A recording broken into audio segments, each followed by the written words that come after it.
Raider Jim, overall, your thoughts last 2 weeks and really where we are in the season as a whole. Wow, didn't the Kansas City Chiefs surprise us all? I mean, again, we said it the last time that we recorded. Neither of us thought that this is what we would be saying about the Chiefs, fighting for their lives, their playoff lives, and things like that. But 6-6, and it's not going to get any easier. They're pretty much done. They're out of it, and just I don't know how the Chief fan base is handling that. It can't be setting very well. On the other hand, we've got the Eagles who are still playing excellent ball, and they go out and they trash the coach's house. What is going on? Not playing excellent ball, Raider Jim. I'm sorry. But you don't do that. No, you do not. And I will get to that. I 110% disavow when I talk about the Eagles. I will talk about that situation, but not excellent ball. We have not played well last week. That's true. But no, absolutely right. And it's just, wow, you look at the playoff picture right now in the AFC, and it's amazing. I mean, Buffalo. Everybody thought Buffalo was going to, okay, this is their year. This is their year. Boy, that song gets old after a while. And we kept saying it for the last 3 years, I think. Oh, it's going to be Baltimore. It's going to be Buffalo. And even Baltimore, they're going to be fighting for their lives this weekend against, they're playing Pittsburgh, if I'm not mistaken. And watch out, Joe Burrow is back. Yes, he is. That is going to be interesting because they're going to start creeping up on people. They've got enough time left to be a legitimate contender. Shadur Sanders continues to be Shadur Sanders. That's enough to be said about him. Indianapolis, wow. They're having a rough patch right now, and they've got a big game coming up this weekend. So going to be interesting to see what happens overall in the AFC. I think it's going to go down to the wire because nobody, with the exception of Denver, seems to be wanting it. Yeah, and even New England at the top, their schedule has been very, very, very. Look, it's a last place schedule. That's how it works. That's kind of how we always do see a team go from last to first. It seems like every year, and I believe the Patriots will be that this year. I believe they were in last. They obviously didn't make the playoffs last year.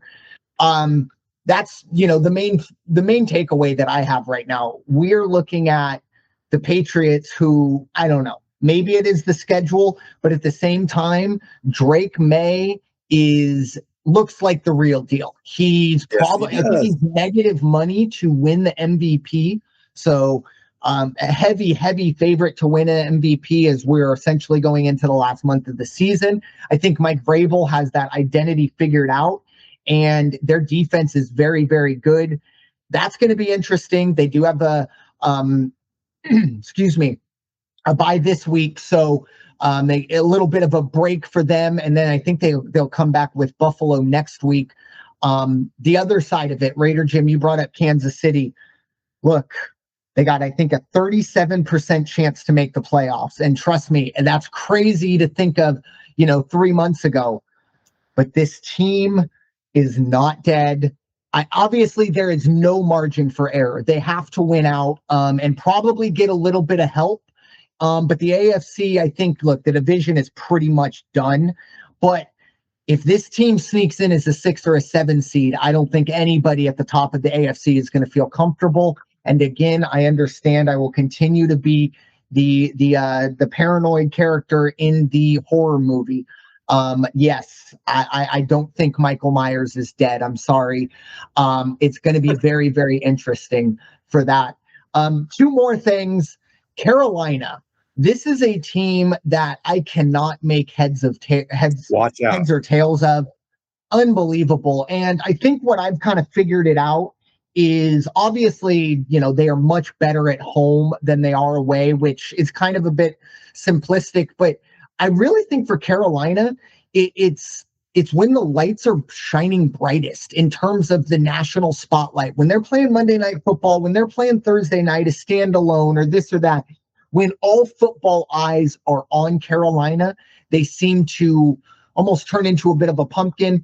And then when maybe not all eyes are on them, there's, playing at the 10 a.m. window here on the West Coast on a Sunday where, if you don't have Red Zone or a Sunday ticket, you're not seeing them more than likely. But I think Carolina is a team that is very interesting. And at the very least, I'm just very impressed with Bryce Young. He essentially was given the bust label, 8 to 10, 12 games into his career, especially because of what CJ Stroud did. Now, what's crazy, I think you redraft, and I think Bryce Young goes before CJ Stroud. And that's no real disrespect to CJ Stroud. It's just more of the inability to stay healthy.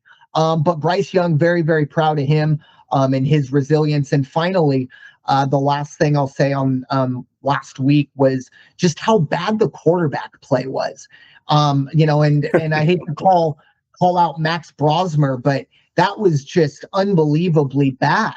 And the one person who should be so grateful that Max Brosmer was starting was JJ McCarthy, because we were over here throwing dirt on. Yeah, we were throwing dirt on JJ, and all of a sudden we see the alternative. And even for Carson Wentz, it's like, oh man, like, okay, like Carson Wentz was at least, making them competitive. But yeah, and again, no real shade towards Max Brosmer. Trust me, he's getting it from all directions. He'll be the first to admit that was one of the stupider decisions to make. And for Kevin O'Connell, I don't think he needs to worry about job security, but I think going forward, he needs to right this ship very, very quickly. But overall, I just think there was a lot of bad quarterback play. And I don't know if that's late in the season or anything like that. But just those were my kind of takeaways. But again, I'm not ready to, until the coroner gives me the time of death on Kansas City, I am not ready to turn the page there. But